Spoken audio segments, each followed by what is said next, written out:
Silakan bilang mas. Ya.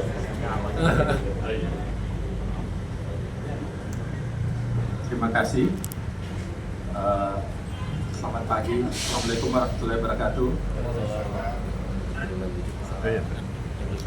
Kami sangat berbahagia telah beraudiensi dengan Bapak Kepala Kepolisian Republik Indonesia, Bapak Jenderal Listio Sigit Prabowo. Kami diterima dengan sangat terbuka, yang intinya kami membicarakan hal-hal yang sangat penting bagi negara kita. Kita ketahui bahwa Badan Pengawas Obat dan Makanan berdasarkan undang-undang memiliki tupoksi peran yang berhubungan dengan menjamin keamanan makanan dan minuman serta obat-obatan, juga menjamin kualitasnya, juga menjamin standarnya, kemanfaatannya, tentu juga dalam konteks pengayoman kepada masyarakat dalam hal perlindungan dan pengawasan obat dan makanan. Dalam konteks kerja, kita pahamin bahwa kontribusi obat dan makanan di Republik Indonesia itu cukup besar, itu hampir sekitar 400 miliar US dollar, yang tentu saja itu spreadnya sangat luas, mulai dari obat, makanan, minuman, dan seterusnya. Dalam konteks itulah kami bersepakat untuk bersinergi dalam hal antara Kepolisian Negara Republik Indonesia dengan Badan Pengawas Obat dan Makanan. Dalam hal apa? Sesuai dengan tupoksi Badan Pengawas Obat dan Makanan, yaitu perlindungan terhadap makanan, minuman, obat-obatan, suplemen, kosmetik, termasuk obat-obat dan seterusnya. Nah, dalam konteks itulah beberapa poin yang kami bicarakan. Yang pertama, ada tugas juga dari Presiden seperti yang saya sudah sampaikan, bahwa Badan Pengawas Obat dan Makanan juga harus berkontribusi untuk meningkatkan peran terhadap UMKM. Kita tahu jumlah UMKM di seluruh Indonesia itu ada pelakunya itu 66 juta.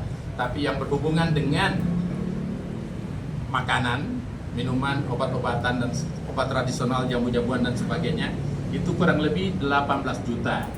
Dan dalam konteks yang poin sekarang yang real datanya yaitu 4,7 juta pelaku usaha di bidang obat, makanan, dan sebagainya. Nah, yang terdaftar di tempat kami, yang terregistrasi produknya, itu untuk yang sifatnya makanan MD, itu ada 60 ribuan. Kalau diikutkan produk industri rumah tangga, 400 ribuan. Jadi, dengan demikian, maka target instruksi tadi ini kita berharap ingin berkolaborasi dengan Kepolisian Negara Republik Indonesia, karena ada keterbatasan Badan Pengawas Obat dan Makanan. Kita punya unit pelaksana teknis di seluruh Indonesia, jumlahnya cuma 76. Kemudian kita punya pegawai di seluruh Indonesia cuma 6.700. Tentu beda dengan Kepolisian Negara yang sebagai pengayom masyarakat sampai pada terdepan. Ada Polsek, ada Polres, ada Kapoltabes, terus ada Polda, dan setingkat nasional yang jumlahnya ratusan ribu. Nah, kita ingin berkolaborasi untuk hal ini, untuk bekerja lebih ketat lagi untuk mencapai target-target tadi, karena dengan asumsi kalau UMKM-nya naik kelas, tentu akan mempunyai trigger reward kepada ekonomi nasional kita yang sangat besar. Taruhlah misalnya kalau dia menjadi dari usaha kecil yang modalnya di bawah 100 juta menjadi usaha menengah yang di bawah 1 miliar, berarti sudah 10 kali lipat. Kalau 10 kali lipat kan reward ekonominya sangat besar. Kita ingin berperan aktif bersama dengan Kepolisian Republik Indonesia. Kemudian hal yang lain lagi tentu kita pahamin dalam kondisi sekarang ini banyak kejahatan-kejahatan yang bersifat baik online maupun offline dari berbagai kita punya tupoksi, dan itu membutuhkan sinergi dengan kepolisian Republik Indonesia, baik itu kejahatan perdagangan obat, makanan dan sebagainya secara online maupun secara offline, serta pangan ilegal dan seterusnya, itu sangat besar. Oleh karena itu, Badan Pengawas Obat dan Makanan memiliki PPNS, penyelidik pegawai negeri sipil, yang jumlahnya cuma sekitar 600-an. Kemudian pada tahap penindakan kita sangat membutuhkan peran dan kolaborasi dengan kerjasama dengan Kepolisian Republik Indonesia.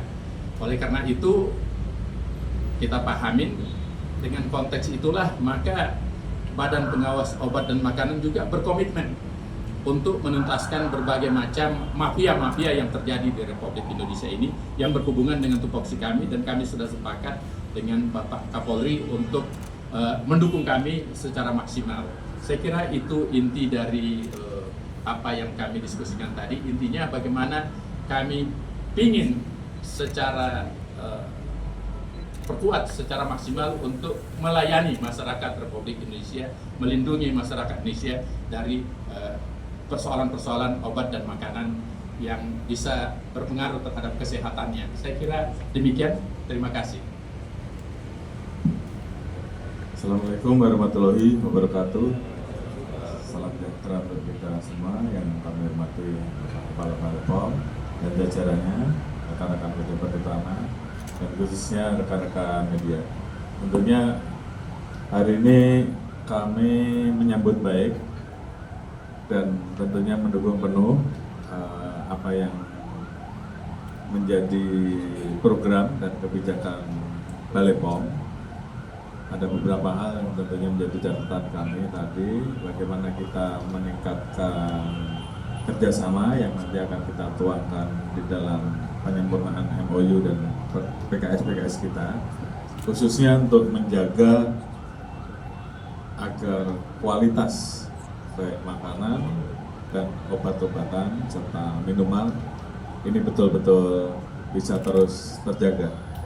Di sisi lain, Balekom tentunya juga punya program untuk terus mengembangkan dan mendukung UMKM, dan oleh karena itu Polri dilibatkan untuk melakukan pendampingan sehingga pencapaian target UMKM agar bisa bertambah dan UMKM bisa naik kelas menjadi UMK.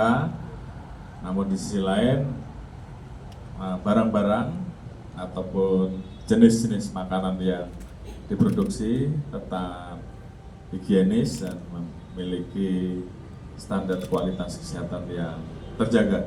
Dan ini di sisi lain tentunya juga akan mendorong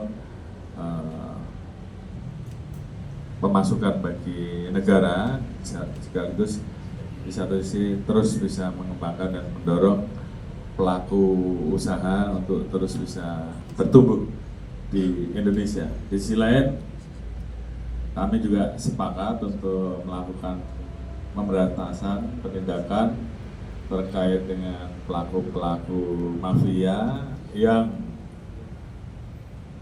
tentunya kita tahu bahwa bagaimana kita bisa terus menjaga dan menurunkan harga obat agar terjangkau, karena memang salah satu yang mahal adalah bahan baku. Tentunya kita juga mendorong Balekom agar industri obat di dalam negeri juga bisa terbangun dan harga obat betul-betul bisa terjangkau dan sesuai dengan harapan masyarakat.